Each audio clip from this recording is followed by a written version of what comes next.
Hello everyone, welcome back to judicial world. हम लोग UP revenue code के series को कंटिन्यू कर रहे हैं। इसके पहले वाले लेक्चर में हम लोगों ने टेन्योर्स के बारे में समझा था कि इस कोड के अंतर्गत कितने टाइप के टेन्योर्स होते हैं, और उसके बाद हम लोगों ने चारों टेन्योर होल्डर को देखा, उनके मतलब उसके अंतर्गत कौन कौन आते हैं ये सभी को समझा हम लोगों ने। उसके बाद लास्ट हम लोगों ने देखा था गवर्नमेंट लेसी कौन होता है, उसके पास क्या पावर होते हैं और उसको रिमूव कैसे किया जाता है लिस्ट से। ठीक है, आज हम लोग राइट ऑफ भूमिधर को देखेंगे कि जो भूमिधर है इस कोड के अंतर्गत उनके पास क्या क्या राइट है। तो अगर हम लोग सबसे पहला देखें तो वो सेक्शन 79 में डिफाइन किया गया है कि किसी भूमिधर के पास क्या राइट होगा। तो सेक्शन 79 बात करता है right of bhumidhar to exclusive position. जो भूमिधर होते हैं उनके पास होल्डिंग का एक्सक्लूसिव पोजीशन होता है। सेक्शन 79 इसी की बात करता है। इसका sub clause 1 bhumidhar with transferable right की बात करता है, और इसका sub section 2 bhumidhar with non transferable के राइट के बारे में बात करता है। तो हम लोग इसको बारी बारी से देखते हैं। इसका सब सेक्शन 1 कहता है a bhumidhar with transferable right shall subject to the provision of this code have a right to exclusive possession of land of which he is such a bhumidhar and to use it for any purpose whatsoever। ठीक है, ये कहता है जो भूमिधर में transferable right होते हैं उसको उनको इस प्रोविजन के अंतर्गत रहते हुए, इस कोड में जो एक्सेप्शन बनाए गए हैं उसके अंतर्गत रहते हुए किसी भी होल्डिंग का जो होल्ड किए रहते हैं एक्सक्लूसिव पोजीशन होता है।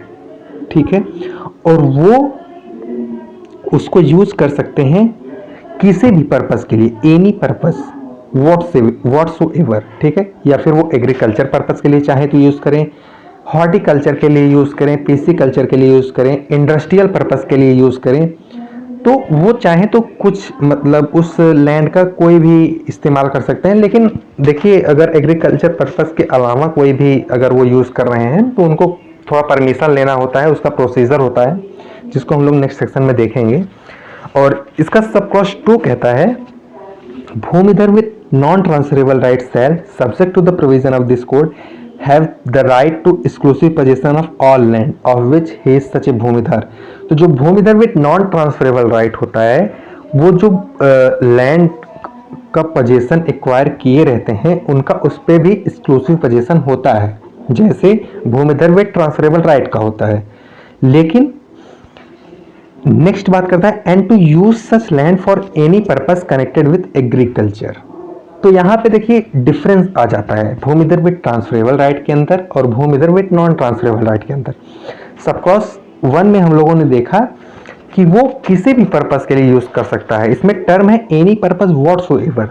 लेकिन अगर हम लोग नॉन ट्रांसफरेबल का देखें, इसमें सबसेक्शन 2 में जो दिया गया है तो ये कनेक्टेड विद एग्रीकल्चर रिस्ट्रिक्ट कर दिया है राइट को कि वो एक्सक्लूसिव पोजीशन तो रखेंगे लेकिन वो बस एग्रीकल्चर पर्पस के लिए यूज कर सकते हैं अपनी लैंड को, और किसी और पर्पस के लिए नहीं कर सकते।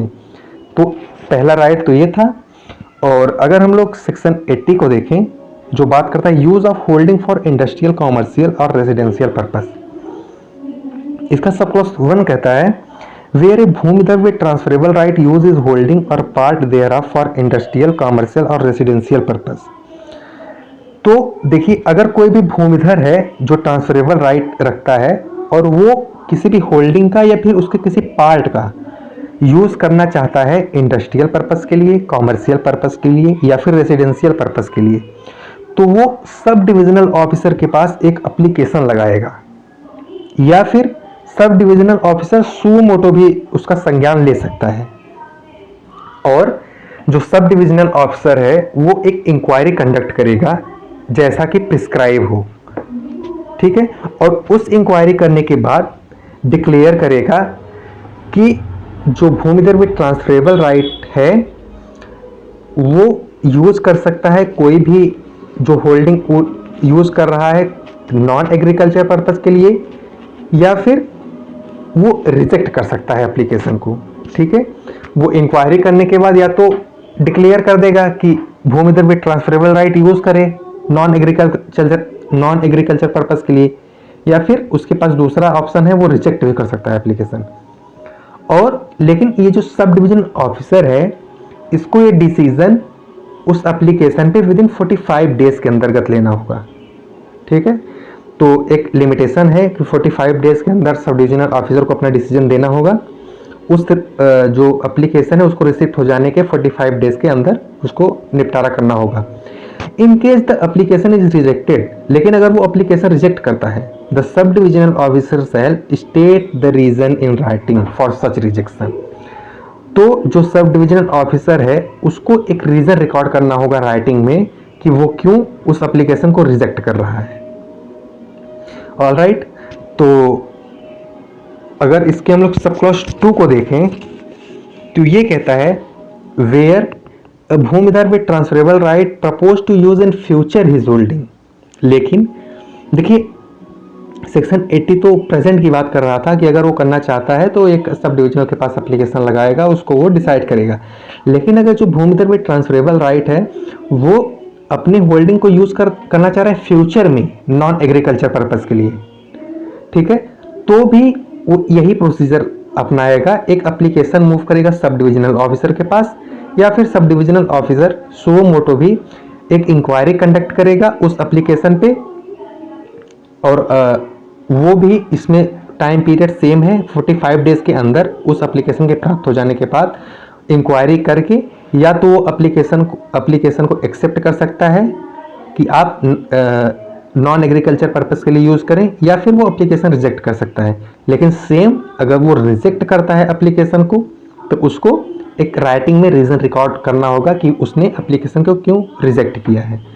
तो सबसेक्शन 2 इसकी बात करता है।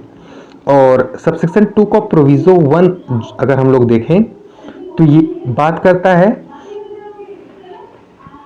अगर कोई भी डिक्लेरेशन सेक्शन 1 में या 2 में करना है तो उस लैंड पे अगर नॉन एग्रीकल्चर पर्पस के लिए यूज करना है तो बाउंड्री वॉल मस्ट है, उस पर बाउंड्री वॉल होनी चाहिए। ठीक है, और इसका सब क्लॉज इसका प्रोविजन 2 अगर हम लोग देखें तो ये कहता है provided that if the bhumidhar fail to start the purpose non agriculture activity. लेकिन अगर वो जो भूमिधर है अगर वो फेल हो जाता है नॉन एग्रीकल्चर पर्पस के लिए, अगर वो लिया है और स्टार्ट नहीं कर पाता है विद इन 5 ईयर जब से वो ऑर्डर लिया है, तो जो वो ऑर्डर लिया है वो ऑटोमेटिक लैप्स हो जाएगा 5 साल के बीतने के बाद। तो इसका प्रोविजो ये कहता है। और लास्ट प्रोविजो अगर हम लोग देखें प्रोविजो नंबर 3 की, तो ये बात करता है कि जो भी जिस लैंड के लिए भूमिधर में transferable right non agriculture purpose के लिए एप्लीकेशन लगाया है उसको ग्रांट कर दिया गया है, लेकिन वो फिर भी लैंड का वो जो नेचर वो चेंज नहीं होगा, वो फिर भी continue to be treated as agriculture land only. ठीक है, तो वो एग्रीकल्चर लैंड ही कहाएगा। इसका 3rd प्रोविजो ये बात करता है। ठीक है, और अगर इसके हम लोग सबसेक्शन 3 को देखें तो ये कहता है a bhumidhar purchasing declaration under subsection 2 for his holding और पार्ट देयर ऑफ। देखिए जो सबसेक्शन 2 में भूमिधर एप्लीकेशन लगाता है और डिक्लेरेशन मिल जाता है तो उसके बाद वो अप्लाई कर सकता है सब डिविजनल ऑफिसर को कि वो जो सबसेक्शन 2 में डिक्लेयर किया है उसको सबसेक्शन 1 में कन्वर्ट कर दे।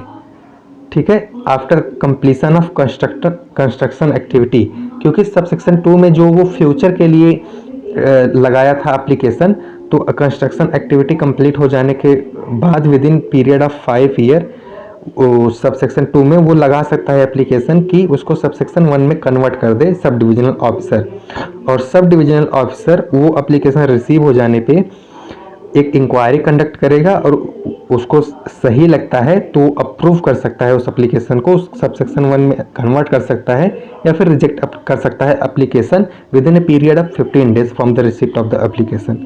ठीक है, तो पिछले हम लोगों ने सबसेक्शन में देखा था 45 था लिमिटेशन पीरियड, इसमें 15 डेज के अंदर उसको एप्लीकेशन के रिसीव हो जाने के अंतर्गत एप्लीकेशन को अप्रूव करना होगा या फिर रिजेक्ट करना होगा।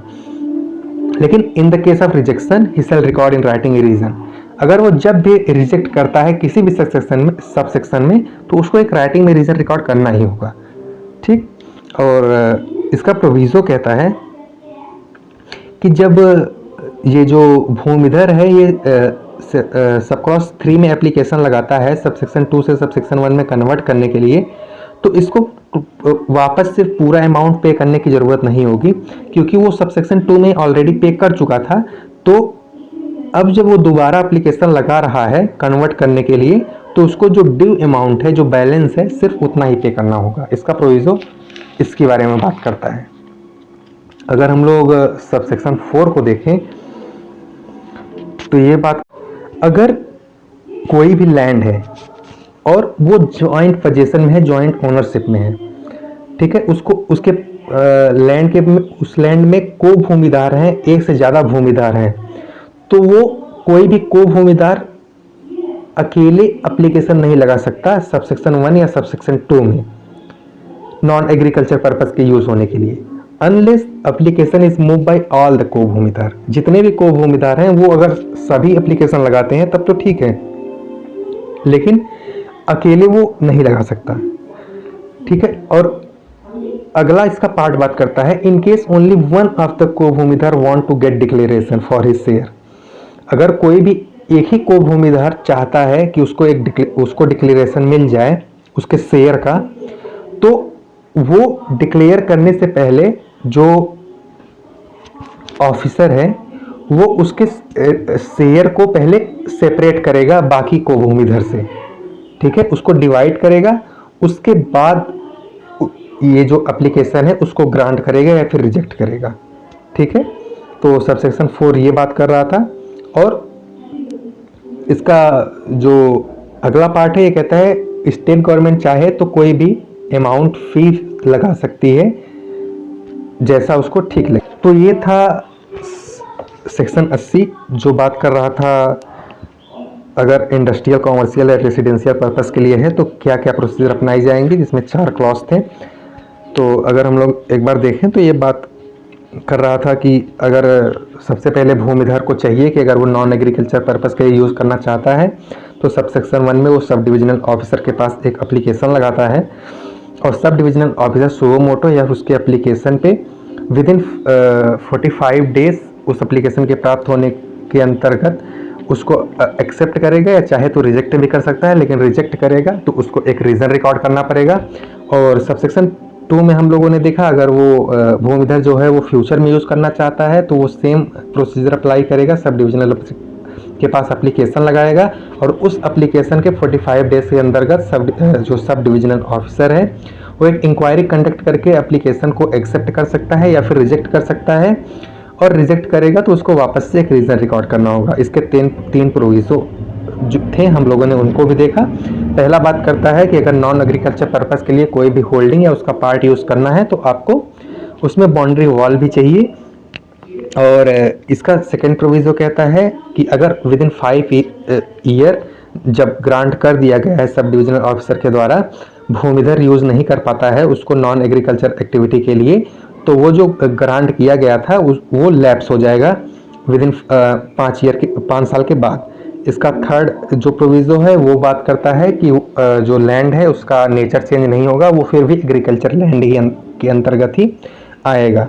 और इसके सब क्लॉज 3 को हम लोगों ने देखा था, अगर भूमिधर जो कंस्ट्रक्शन एक्टिविटी है उसको कंप्लीट करा लेता है, और अगर वो चाहता है कि जो सब सेक्शन 2 में डिक्लेरेशन हुआ था वो सब सेक्शन 1 में कन्वर्ट किया जाए सब डिविजनल ऑफिसर के द्वारा, तो एक एप्लीकेशन फर्दर लगाएगा और सब डिविजनल ऑफिसर 15 दिन के अंदर इंक्वायरी करके उसको एक्सेप्ट कर सकता है या फिर रिजेक्ट कर सकता है, जैसा भी उसको ठीक लगे, ठीक। और इसका एक प्रोविज़ो था जो बात कर रहा था कि जो अमाउंट पे कर दिया है भूमिधर उसके अलावा जो ड्यू बचता है सिर्फ उतना ही पे करना होगा, सब सेक्शन 3 में पूरा नहीं पे करना होगा। और सब सेक्शन 4 बात कर रहा था कि अगर एक से ज़्यादा भूमिधर हैं, को भूमिधर हैं, तो वो सेपरेटली नहीं लगा सकते जब तक कि उनका जो शेयर है वो अलग नहीं कर दिया जाए तब तक, या फिर उस सारे जो को भूमिधर हैं वो साथ में एप्लीकेशन लगाएं तब वो इस पर्पस के लिए यूज़ कर सकते हैं। तो ये था सेक्शन 80। अब हम लोग नेक्स्ट सेक्शन देखेंगे कॉन्सिक्वेंस ऑफ डिक्लेरेशन, जो बात करता है 81। तो सेक्शन 81 बात करता है, इसमें 3 क्लॉज हैं। जो पहला बात करता है अगर ग्रांट कर दिया गया है सेक्शन 80 में नॉन एग्रीकल्चर पर्पस के लिए यूज़ करने के लिए भूमिधर को, तो इसका सब क्लॉज 1 कहता है कि जो भी ट्रांसफ़र से रिलेटेड रिस्ट्रिक्शन लगाए गए थे उस लैंड पे, वो सब सीज हो जाएंगे जब डिक्लेरेशन मिल जाता है तो। और इसका सब क्लॉज बी कहता है कि वो लैंड जो लैंड रेवेन्यू है उससे एग्जम्प्ट हो जाएगी, मतलब लैंड रेवेन्यू उसके लिए पे नहीं करना होगा। और जो भूमिधर है उस पर in the matter of devolution के टाइम पर्सनल लॉ से गवर्न किया जाएगा। ठीक है, तो ये सब कॉन्सिक्वेंसेस होंगे। सेक्शन 81 इसकी बात करता था। और अगर सेक्शन 82 को देखें तो ये बात करता है कैंसलेशन ऑफ डिक्लेरेशन। जो सेक्शन 80 में डिक्लेयर किया गया है उसको कैंसिल कैसे किया जाएगा, वो सेक्शन 82 बात करता है।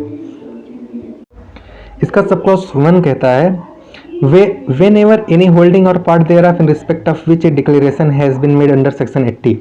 जो सेक्शन 80 के अंतर्गत डिक्लेरेशन मेड किया गया था किसी भी होल्डिंग या किसी भी पार्ट के लिए, होल्डिंग के पार्ट के लिए, तो अगर सब डिविजनल ऑफिसर चाहे तो ऑन हिज ओन मोशन या फिर एप्लीकेशन कोई लगाता है तो उसके एप्लीकेशन पे इंक्वायरी कंडक्ट करेगा, और चाहे तो कैंसिल कर सकता है जो सेक्शन 81 में डिक्लेयर किया था।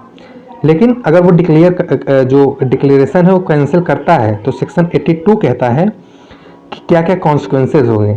तो जो 81 में कॉन्सिक्वेंसेज हुए थे, जो हम लोगों ने देखा था कि कोई भी ट्रांसफ़र से रिलेटेड रिस्ट्रिक्शन है तो वो सीज हो जाएगी, एग्जम्प्ट हो जाएगा लैंड रेवेन्यू से, तो वो सभी रिस्ट्रिक्शन वापस से आ जाएंगी। सेक्शन 82 का सब क्लॉज 2 वही बात करता है। इसका सब क्लॉज 1 कहता है कि जो रिस्ट्रिक्शन ट्रांसफर से रिलेटेड थे वो वापस से आ जाएंगी।